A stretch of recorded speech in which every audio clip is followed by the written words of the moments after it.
Merci et bienvenue à cet autre numéro d'Hebdo Santé spécial Covid-19 sur Medi 1. Nous ferons le point de la situation de la pandémie tant sur le plan épidémiologique que de la vaccination. Et nous passerons également en revue les activités de lutte des 2 dernières semaines avec un accent sur la deuxième dose de vaccination contre la Covid-19. Et cela grâce à vous, docteur Koné Amindou, notre consultant. Bonjour, docteur. Bonjour, monsieur. Vous êtes médecin de santé publique, option vaccinologie, responsable de la sécurité et de la qualité des vaccins au niveau du programme élargi de vaccination, membre de la Task Force et également membre du comité de coordination du niveau central. Ça fait beaucoup. Merci en tout cas, docteur. Merci. Avec nous également sur ce plateau, M. Ulrich Kofi. Bonjour. Bonjour à vous. Vous êtes psychologue, analyste psychojuridique et communautaire auprès donc, des minorités sexuelles alternatives Côte d'Ivoire, qui est une organisation, c'est cela? Tout à fait. En tout cas, merci à tous les deux d'avoir accepté de participer à cette émission. Nous commençons par le point de la situation, d'abord sur le plan épidémiologique. 60 573 cas confirmés, dont 58 566 personnes guéries, 653 décès et 1354 cas actifs. Ça, c'était la situation à la date du 6 octobre 2021 en Côte d'Ivoire. Quel est le point à la date du 20 octobre, docteur Koné? Merci beaucoup, Eustache, pour nous avoir donné cette opportunité de toujours parler de la COVID-19. Il faut dire que la situation épidémiologique à la date du 20 octobre, nous avons près de 61 000 cas confirmés, plus de 61 000 cas confirmés, avec 59 600 cas guéris, ce qui nous donne à peu près 822 cas actifs à ce jour, et nous avons 689 cas de décès. Il faut dire que le taux de guérison tourne autour de 98%. Et c'est encourageant, c'est considérable. Oui, je pense que c'est quand même, il y a des efforts quand même qui sont faits au niveau des soins. Voilà, donc je pense que c'est bon. D'accord. Alors, sur le plan de la vaccination, tout de suite, nous étions le 5 octobre dernier à plus de 2 millions de doses administrées, plus précisément 2 384 850 doses. Alors, quel point on peut faire à la date du 19 octobre? Bon, je pense qu'il y a quand même une évolution, puisque nous ne sommes pas loin des 3 millions de doses administrées à ce jour. 3 millions de doses. Je dirais 3 millions, puisque quand j'ai fait le cumul de la dose 1 et de la dose 2, nous sommes à près de 2 900 000 doses qui ont été administrées. Voilà, donc c'est pour ça que je parle de 3 millions de doses à peu près qui ont été administrées au niveau national. C'est dire qu'il y a beaucoup d'efforts qui sont faits. Alors vous avez parlé de cumul, donc quand vous donnez les chiffres, c'est les doses... Depuis le 1er mars jusqu'à ce jour, jusqu'à la date du 20 octobre. D'accord, les premières doses et les deuxièmes doses. Les deuxièmes doses ensemble. D'accord. Tourne autour de 3 millions de doses à ce jour. D'accord. Voilà. Alors, en termes de vaccins Covid-19, quelle est la quantité dont dispose la Côte d'Ivoire à ce jour? Est-ce qu'il y a suffisamment de doses? Puisque là, le nombre de candidats au vaccin s'accroît de jour en jour. Bon, le stock théorique aujourd'hui, on a près de 3 millions aussi, je dirais, de doses de vaccins, puisque c'est près de 2 800 000 doses. Donc, on a beaucoup de doses de vaccins disponibles. Disponibles, hein? Oui. Et ça, la Côte d'Ivoire reçoit toujours des doses. Oui, on souhaite toujours recevoir des vaccins, puisque plus on a des vaccins, mieux on est nanti, mieux on peut faire la vaccination. Puisque vous convenez avec moi, on a passé un bon moment avec une rupture ici, et quand c'est comme ça, ça démotive la population. Donc aujourd'hui, on a encore plus de 2 700 000 doses en stock, mais s'il y a des vaccins, c'est encore toujours bon, puisque notre objectif, c'est de vacciner 30% de la population d'ici décembre 2021 et 70% en mars 2022. Donc, on veut toujours des vaccins. D'accord. Alors, monsieur Ulrich Kofi, quel commentaire faites-vous de l'évolution de la situation avec les chiffres que le docteur Koné vient donc de donner, vous qui êtes psychologue? Est-ce que vous avez le sentiment que les populations ont compris que la Covid est une réalité? Déjà, on va dire qu'avec les chiffres donnés par le docteur Koné, il y a une bonne évolution, on peut dire ça comme ça. Et toujours relativement à ces chiffres, on va aussi dire que les populations ont compris. Mais il faut noter que sur le terrain ou dans la réalité, il y a plusieurs réactions qui estiment toujours la réticence de la population. Et qui plombent un peu, certainement, la vaccination. La campagne de vaccination. Voilà. Déjà, pour comprendre cette attitude ou encore ce comportement de la population, il faut bien comprendre l'histoire qui est derrière. Voilà. Et on va donc dire que qu'est-ce qui justifie exactement cette réticence ou encore ce refus d'aller à la vaccination. Il y a plein d'autres raisons. Voilà. Vacinement l'information qui est véhiculée et pas par le bon canal, je dirais, ou encore la fausse information, le type de vaccin, tel vaccin est efficace, tel autre n'est pas efficace. On va dire déjà la population africaine est dans un contexte où elle se sent victime de tout ce qui vient de l'Occident. Donc venir avec un vaccin sans avoir mené la communication comme il se doit, tout de suite, on se demande bien si ce vaccin est fait pour nous ou contre nous.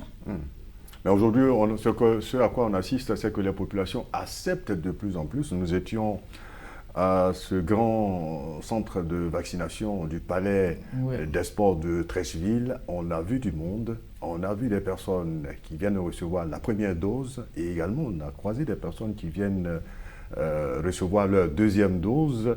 Et vous l'avez dit, donc les choses évoluent dans le bon sens. Disons, oui, on dit dans le bon sens. Dans le bon sens, en tout cas. D'accord, ok.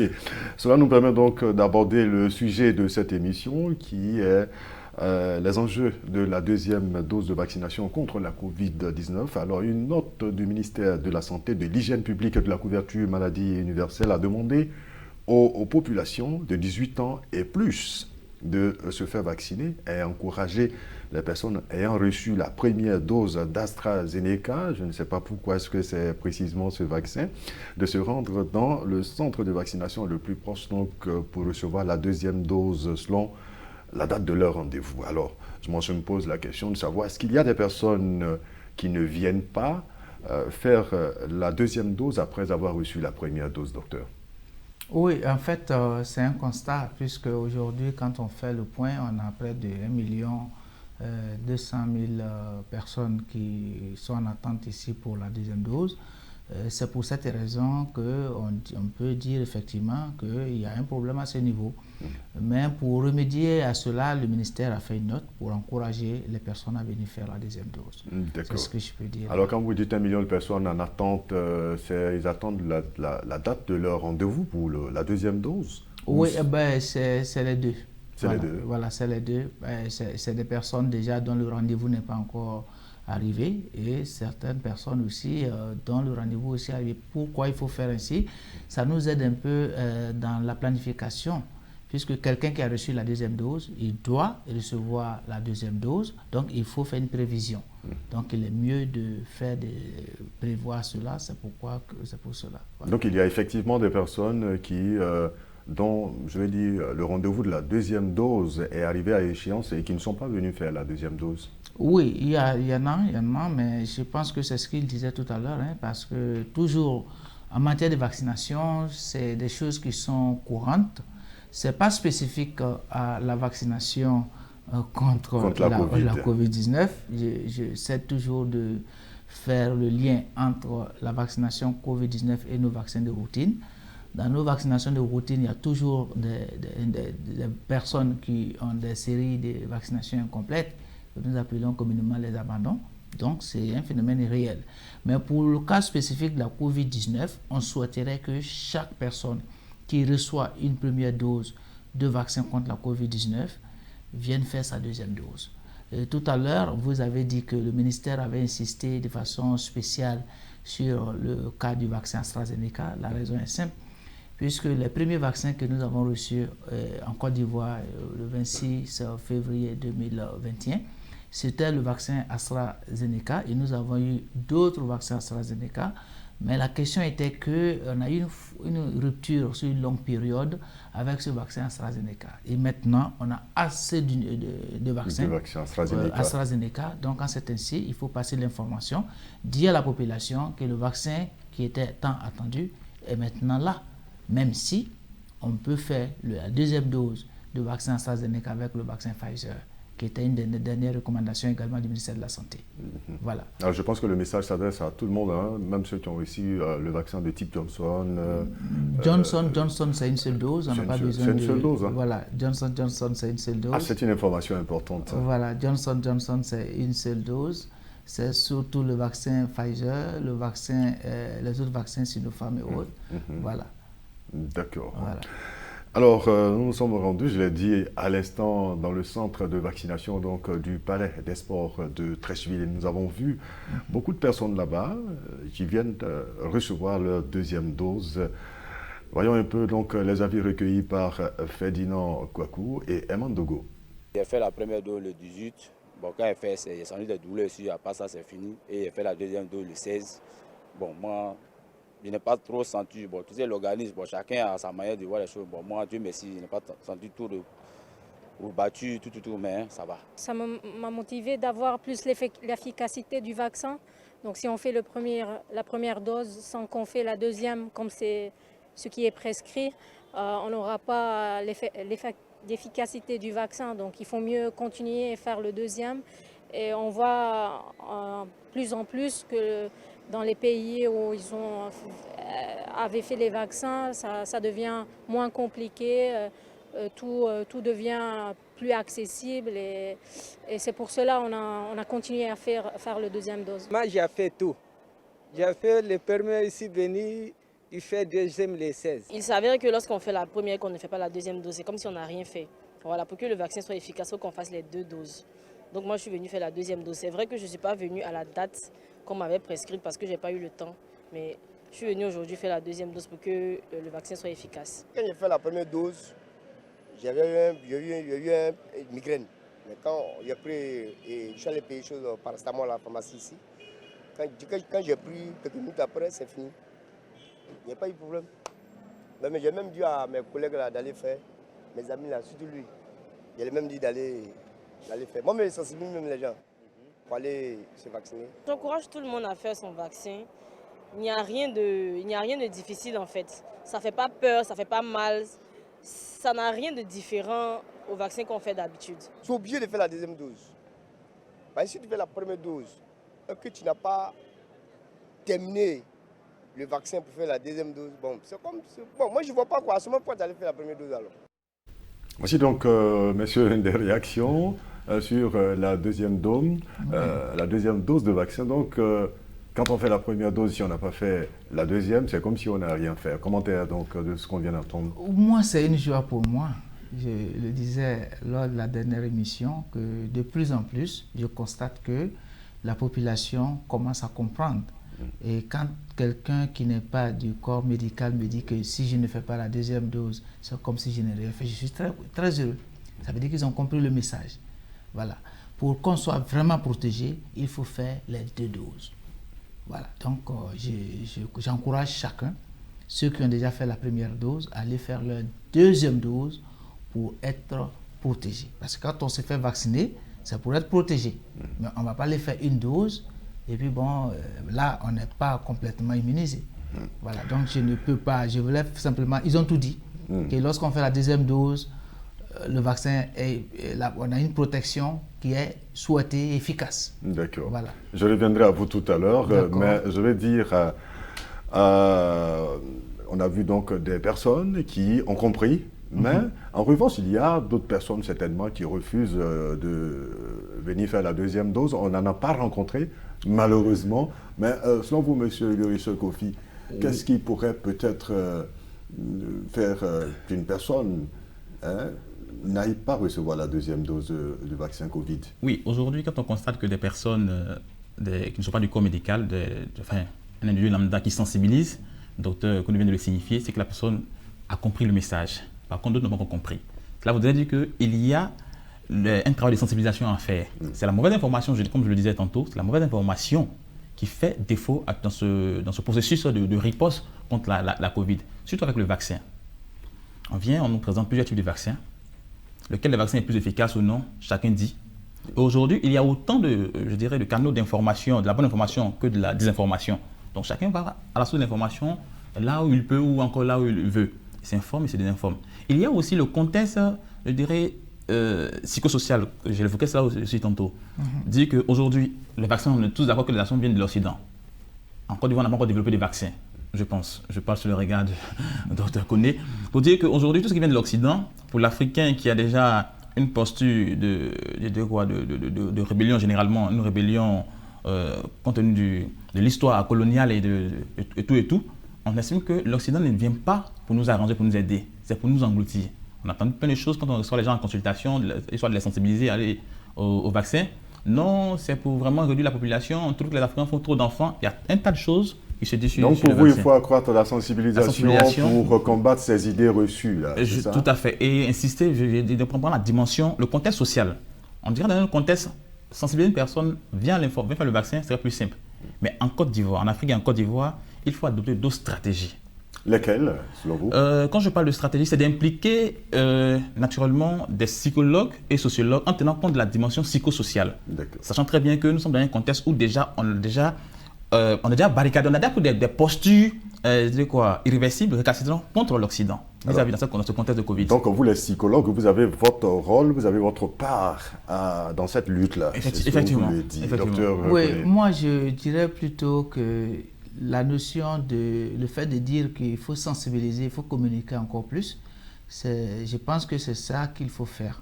Parce que la répétition est pédagogique. Je dirais qu'en matière de vaccination, tous les vaccins qui viennent dans nos pays sont déjà des vaccins qui sont homologués. D'abord, la première des choses, c'est des vaccins d'abord qui sont soumis au pays. Il y a une documentation qui est vérifiée, qui est acceptée par le niveau pays.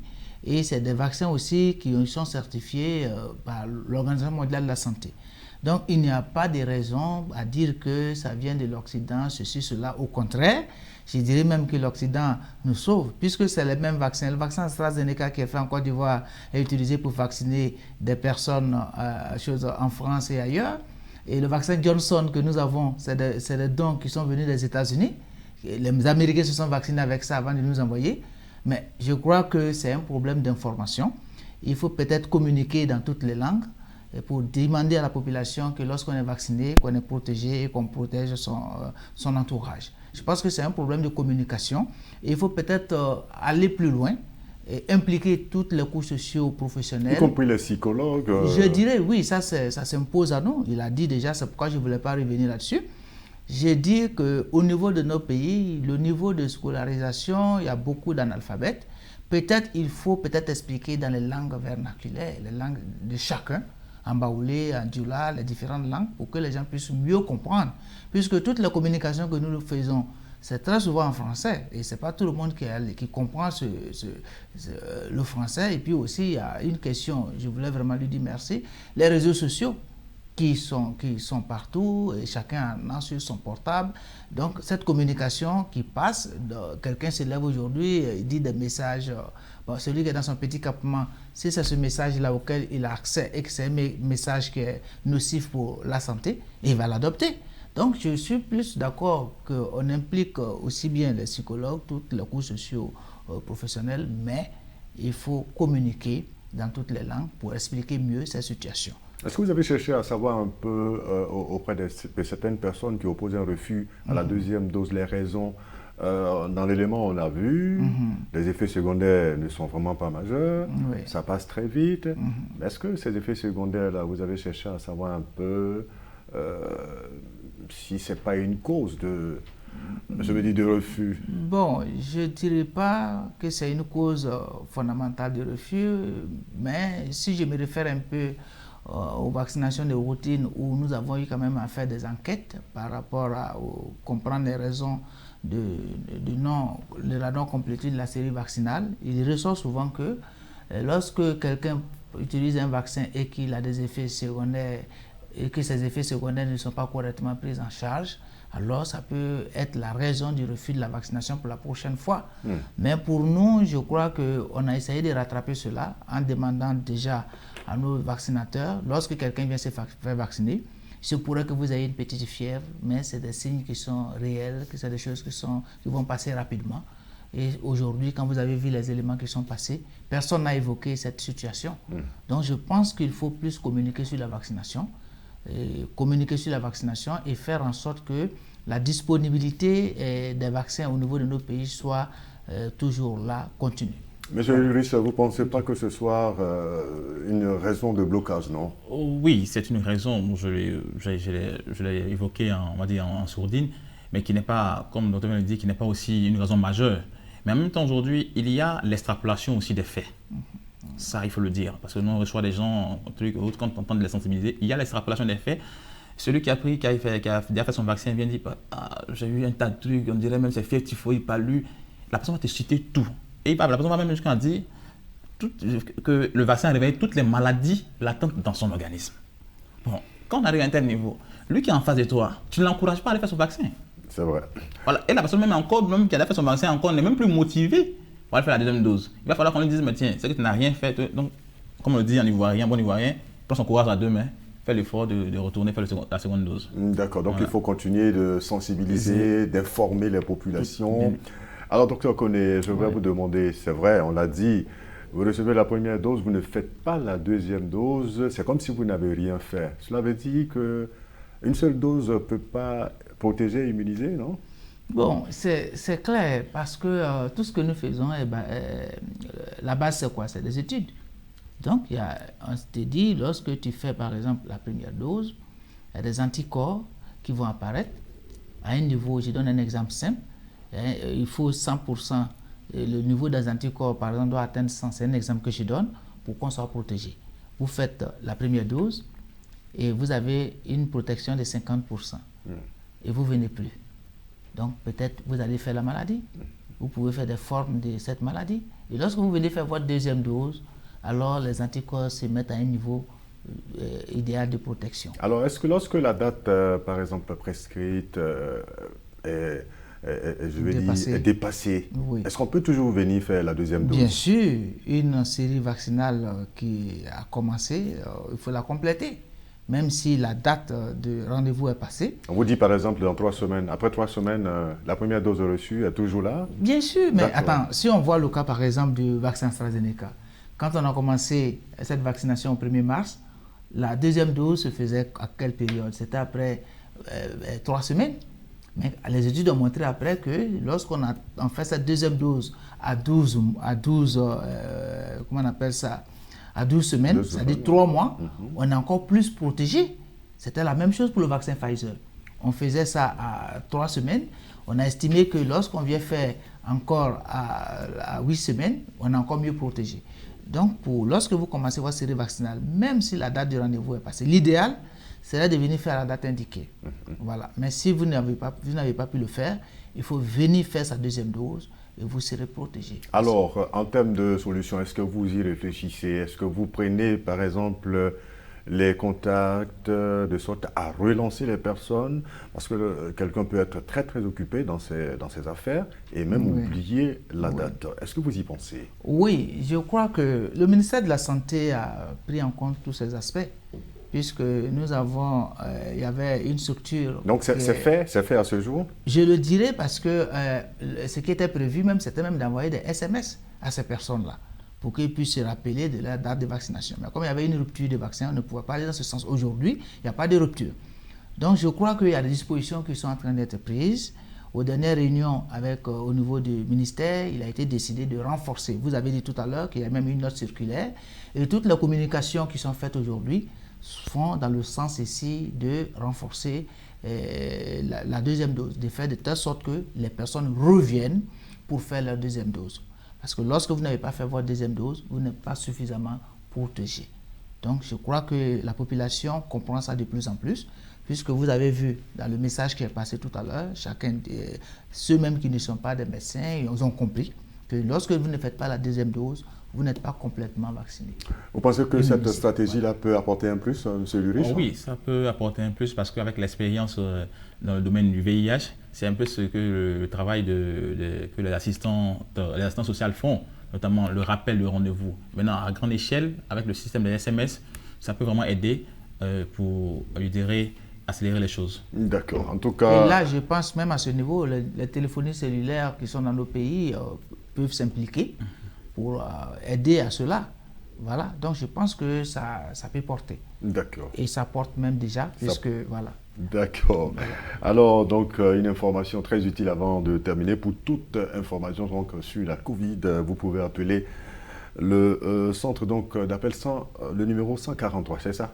Oui, 143. C'est un numéro gratuit, hein? Oui, c'est gratuit. D'accord.